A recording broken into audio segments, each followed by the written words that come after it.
오늘 함께 나눌 말씀은 갈라디아서 2장 말씀입니다. 오늘 함께 나눌 말씀은 갈라디아서 2장 11절에서 21절 말씀입니다.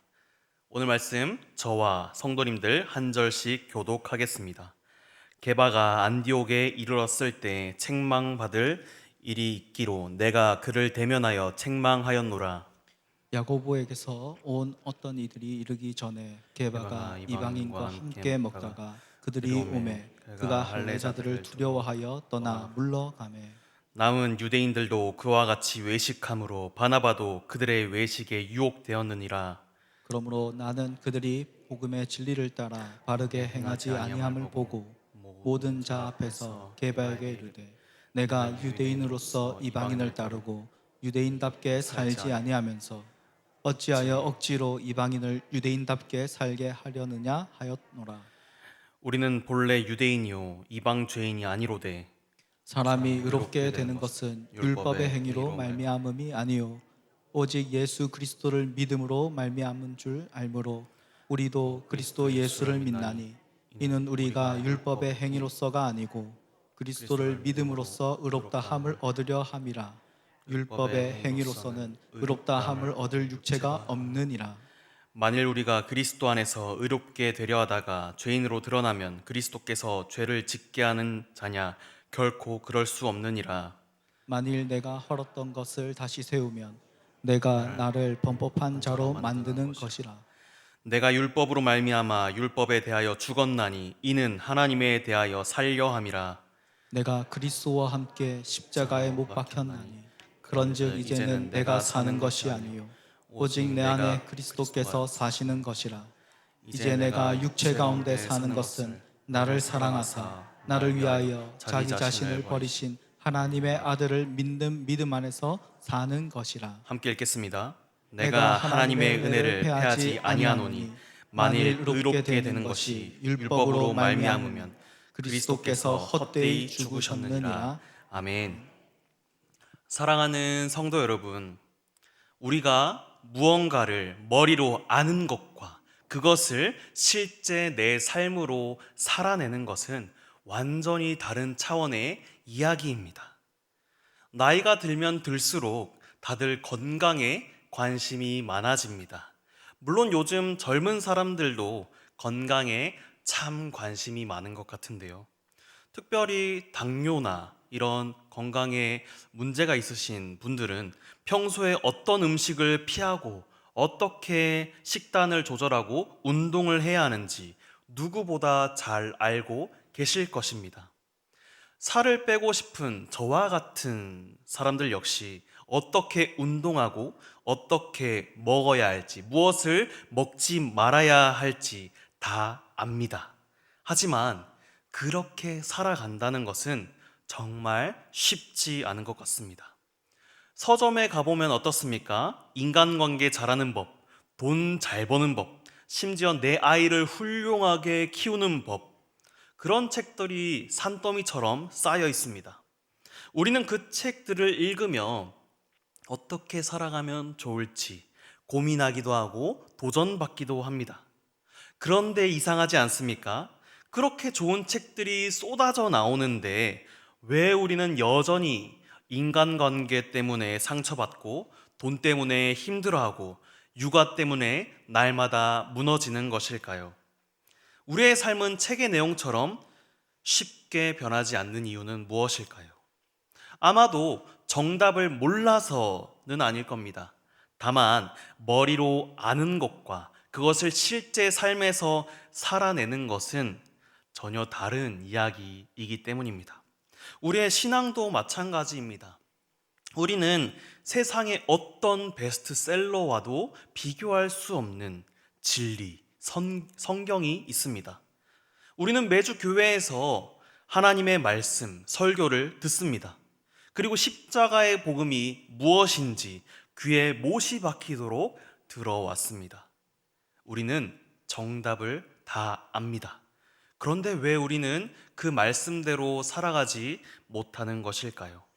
왜 예배당 문을 나서면 다시 옛날 모습으로 돌아가는 것일까요? 어쩌면 우리는 그 복음을 그저 지식으로만 알고 복음과 함께 살아가는 법을 잃어버렸을지도 모르겠습니다. 아니면 복음을 그저 값없이 주어지는 공짜 말씀이라서 매주 듣는 거니까, 당연하게 듣는 것이니까 라고 느끼다 보니까 그렇게 살아가게 되는 걸지도 모르겠습니다. 오늘 본문에 등장하는 베드로도 우리와 같은 똑같은 실패를 겪었습니다. 그는 예수님께 3년간 직접 배웠고 십자가의 복음이 무엇인지 누구보다 잘 알고 있었습니다. 그런데 오늘 갈라디아서 2장을 보면 그 위대한 사도인 베드로가 결정적인 순간에 아는 복음대로 살지 못하고 무참히 무너지는 장면이 나옵니다. 심지어 후배 사도였던 바울에게도 공개적인 망신과 책망을 당하기까지 합니다. 도대체 베드로의 일상에 어떤 변수가 생겼기에 예수님의 수제자조차도 흔들렸던 것일까요? 오늘 그 말씀을 통해서 우리가 어떻게 하면 머리로 알고 있는 이 복음, 아는 복음에서 삶의 능력이 되는 사는 복음으로 나아갈 수 있을지 함께 나누어 보겠습니다. 오늘 사건의 현장은 이방인 선교의 전초기지였던 안디옥 교회였습니다. 본문 12절을 보면 베드로가 이방인 성도들과 함께 한 상에 둘러앉아서 식사를 하고 있었습니다. 당시 유대인의 율법으로 보기에는 상상도 할 수 없는 아주 파격적인 사건이었습니다. 그러나 예수님의 십자가의 피로 유대인과 이방인의 장벽을 무너졌기 때문에, 그 장벽이 무너졌음을 알았기에 그들과 함께 식탁 교제를 나누고 있었던 것입니다. 그런데 바로 그때 예루살렘에서 야고보에게서 온 사람들이 들이닥칩니다. 이들을 여전히 율법과 할례를 고집하던 보수적인 사람들이었습니다. 그들이 그 자리에 나타나자 베드로는 12절 하반절에 나오듯이 그가 할례자들을 두려워하여 떠나 물러가매라고 기록하고 있습니다. 베드로가 슬그머니 일어나서 그 자리를 도망쳐 나온 것입니다. 자기가 이방인들과 밥 먹고 있었다는 사실을 숨기려 하였던 것입니다. 왜 베드로는 그렇게밖에 할 수 없었던 것일까요? 이방인이 갑자기 미워졌을까요? 아니면 복음을 다 까먹어서였을까요? 그는 초대교회를 이끄는 리더였습니다. 자신을 따르는 수많은 유대인 신자들의 시선도 있었을 겁니다.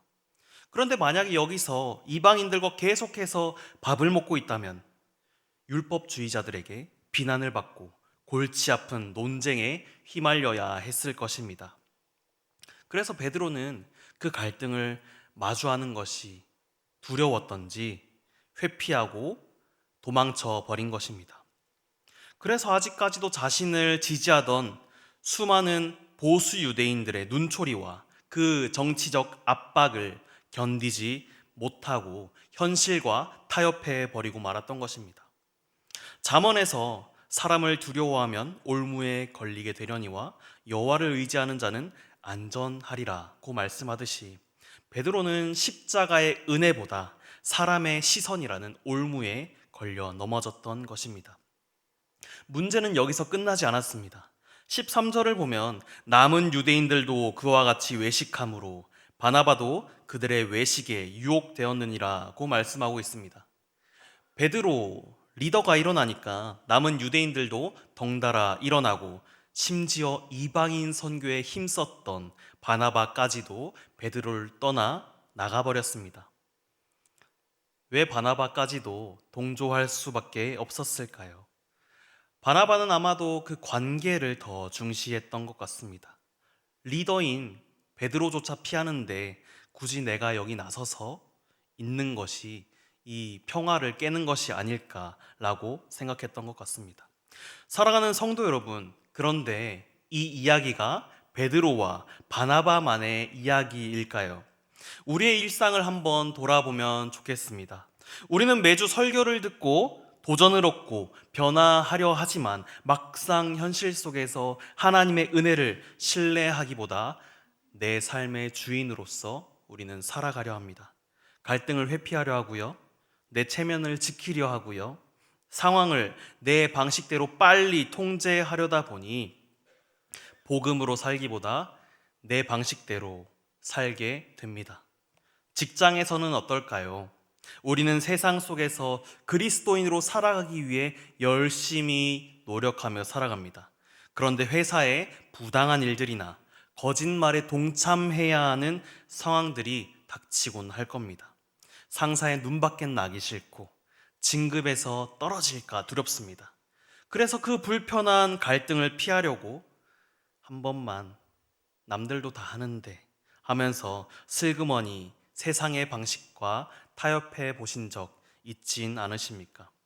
교회 안에서도 나와 맞지 않는, 나와 성향이 맞지 않는 성도들이 있으면 갈등을 피하기 위해서 겉으로는 웃으면서도 가슴 아프지만 은근히 선을 긋고 슬그머니 친한 사람들 무리로 도망쳐 버리진 않으셨습니까?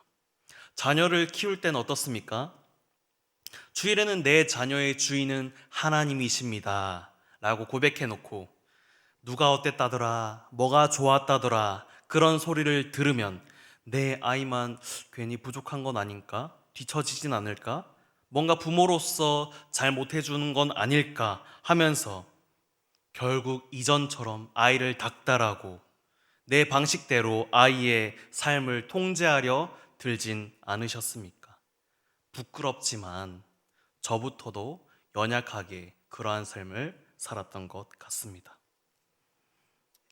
이것이 바로 우리가 복음을 알면서도 살지 못하는 이유인 것 같습니다.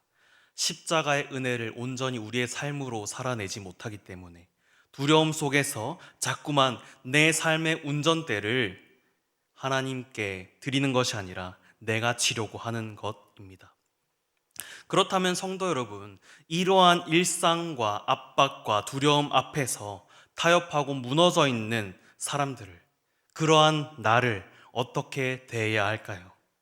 오늘 본문에서 베드로가 사람의 시선이 두려워 도망친 것은 사실 처음이 아니었습니다.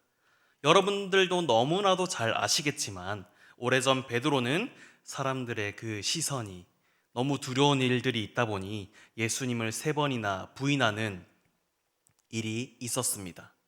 베드로는 이전에도 철저히 실패했던 사람이었습니다. 그 후 부활하신 예수님께서 베드로를 찾아오십니다. 만약 여러분이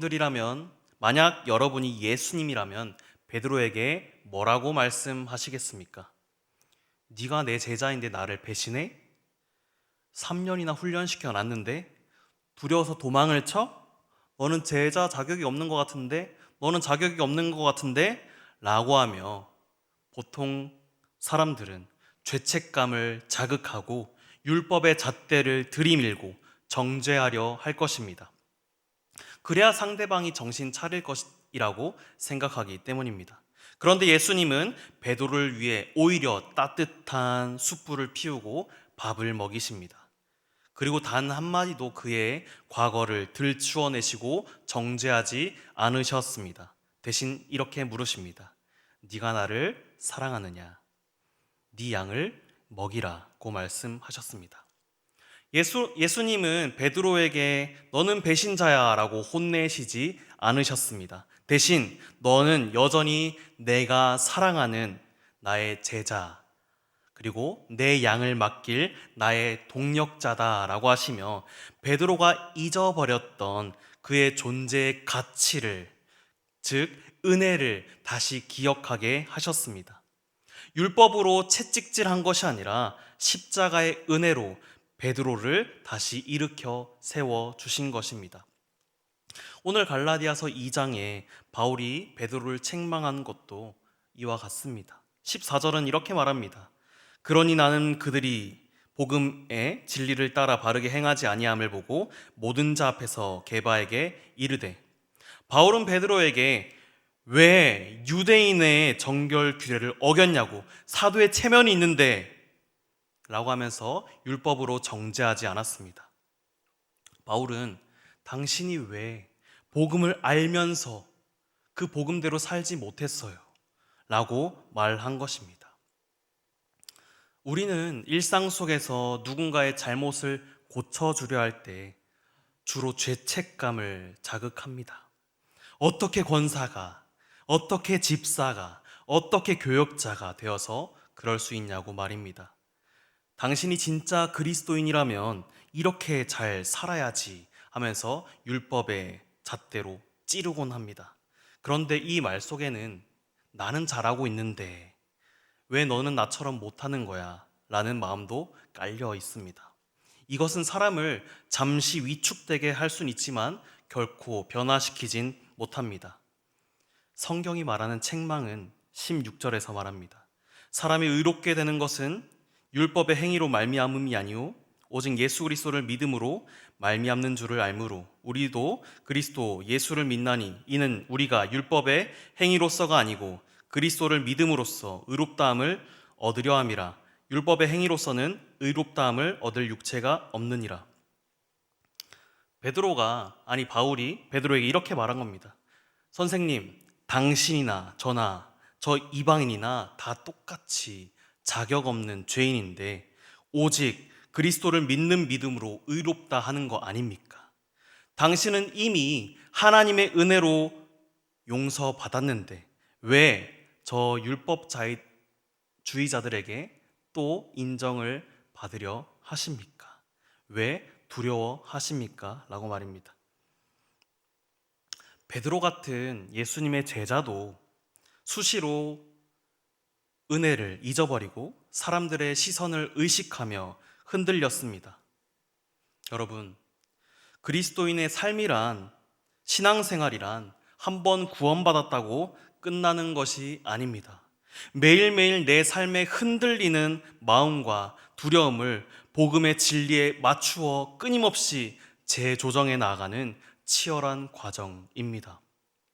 그래서 바울은 지금 베드로의 어긋난 이 생각을 다시 십자가로 향할 수 있도록 말해주고 있는 것입니다. 우린 모두 넘어질 수밖에 없는 참 연약한 존재입니다. 그렇지만 넘어진 베드로에게 찾아가 예수님께서 하셨던 것처럼 정죄하기보다 은혜로, 지적하기보다 칭찬으로 서로를 세워주는 저와 여러분들이 다 되시길 소망합니다. 성도 여러분, 처음 던졌던 질문으로 다시 돌아가 보려 합니다. 우리는 이 복음을 머리론 아는데 왜 일상에서는 그렇게 실패하고 그렇게 변하지 않는 것일까요? 왜 머리로는 아는데 사는 복음으로 바뀌지 않는 것일까요? 어쩌면 우리가 이 구원의 은혜를 값을 치르지 않았던 공짜라고 여겨서 너무 당연한 것이라고 여겨서 그런 것은 아닐까요? 생각해보면 세상에서 돈 5만 원 정도만 내고 학원을 다녀도 우린 아까워서라도 그 학원을 열심히 가지만 무료 특강은 비가 온다고 해도 가는 것을 고민합니다. 혹시 우리가 이 십자가의 은혜를 그런 무료 특강처럼 생각하고 있진 않으십니까? 성도 여러분, 복음은 우리에게 값없이 거저 주신 것은 맞습니다. 그러나 꼭 기억해야 할 것은 복음은 값없이 우리에게 주어졌지만 결코 값싼 것이 아닙니다. 단지 우리가 대가를 치르지 않았을 뿐 그리스도께서 그의 생명으로 그 모든 값을 치루어 주셨습니다. 이 복음은 우리가 도저히 지불할 수 없는, 감당할 수 없는 엄청난 대가인 바로 하나님의 아들 예수 그리스도의 생명이 지불되었습니다. 이 엄청난 은혜를 깨달았던 바울은 20절에서 이렇게 고백합니다. 우리 함께 읽어 보겠습니다. 내가 그리스도와 함께 십자가에 못 박혔나니 그런즉 이제는 내가 사는 것이 아니요 오직 내 안에 그리스도께서 사시는 것이라. 이제 내가 육체 가운데 사는 것은 나를 사랑하사 나를 위하여 자기 자신을 버리신 하나님의 아들을 믿는 믿음 안에서 사시는 것이라. 과거에 바울이 율법을 지키려고 평생을 바쳐서 피나는 노력을 했을 때 그것은 하나님을 정말로 사랑해서가 아니었던 것 같습니다. 율법을 지켜서 구원이라는 보상을 얻고 자기가 잘났다는 것을 증명하기 위해서였습니다. 철저히 자기를 위한 순종이었습니다. 우리도 그렇지 않습니까? 복 받으려고, 벌 받지 않으려고, 두려워서 사람들에게 인정받으려고 순종할 때가 있진 않으십니까? 그러나 바울이 다메섹에서 예수님을 만났을 때 그 순종의 동기는 완전히 바뀌어졌습니다. 내가 무언가를 얻어내기 위해서 발버둥 치는 율법에 대해서 완전히 죽었습니다. 이제 그가 하나님께 순종하는 이유는 두려움이나 보상 때문이 아니라 나를 살리신 그분을 위한, 그분에 대한 은혜와 감사가 넘쳐나서 그 은혜로 살아가게 된 것입니다. 이것이 바로 아는 복음이 사는 복음으로 변화되는 순간입니다. 팀 켈러 목사님은 오늘 갈라디아서 2장의 말씀을 이렇게 말합니다. 어느 날 집에 큰 불이 났습니다. 다행히 온 가족이 마당으로 무사히 대피하였습니다. 그런데 제가 여러분 내가 당신들을 얼마나 깊이 사랑하는지 똑똑히 보여주겠습니다 하며 그 활활 타오르는 불길 속으로 다시 뛰어들어 죽었다고 생각해 봅시다. 여러분들은 그 사람의 죽음을 보면서 감동하시겠습니까? 아니면 왜 다 살았는데 저길 들어가지? 왜 저렇게 목숨을 낭비할까? 라고 탄식하지 않겠습니까?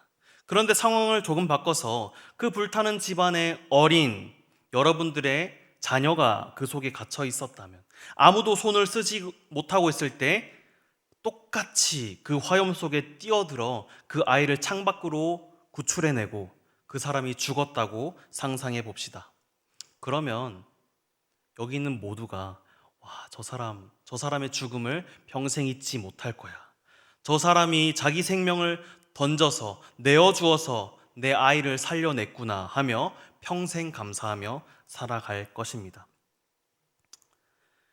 여러분, 만약 우리가 스스로 율법을 지켜서 구원받을 수 있었던 존재라면, 혹은 내 힘과 내 지식으로 내 삶을 완벽하게 통제할 수 있는 강한 존재였다면 예수님의 십자가의 그 죽음은 그저 모두가 살아있는데 혼자 들어간 부질없는 죽음에 불과할 것입니다. 그러나 우리는 스스로를 구원할 수 없는 존재입니다. 예수님의 제자 베드로 같은 사람조차도 사람들의 시선 하나에 무너지는 그러한 연약한 존재입니다. 우리의 이 철저한 무능력함을 십자가 앞에 인정할 때 비로소 화염 속에 뛰어들어 나를 살리신, 나를 위해 대신 죽어주신 그 그리스도의 죽음이 내 인생의 전부가 될 것입니다. 나의 약함을 인정할 때 하나님의 그 은혜가 더 크게 드러나는 것입니다. 사랑하는 성도 여러분, 우리는 이미 어떻게 살아가야 할지를 알고 있습니다. 건강을 위해 무엇을 먹어야 할지, 자녀를 어떻게 키워야 할지 모든 정답을 아는 것처럼 우리는 십자가의 복음이 무엇인지, 그리스도인으로서 세상에서 어떻게 살아가야 할지 우린 머리로 너무 잘 알고 있습니다. 하지만 아까도 말씀드렸듯이 우리는 그 말씀대로, 또 우리가 알고 있는 대로 살아가는 것은 결코 쉽지 않습니다. 현실은 너무나도 차갑고 사람들의 시선은 똑같고 내 방식대로 내 삶을 살아가고 싶은 마음도 똑같습니다. 위대한 사도였던 베드로조차도 매일같이 넘어졌습니다. 그렇기에 머릿속으로 알고 있는 이 복음을 사는 복음으로 살아가는 것은 우리의 결단이나 우리의 힘으로 되는 것이 아닙니다. 그렇게 살아갈 수 있는 방법은 오직 한 가지입니다.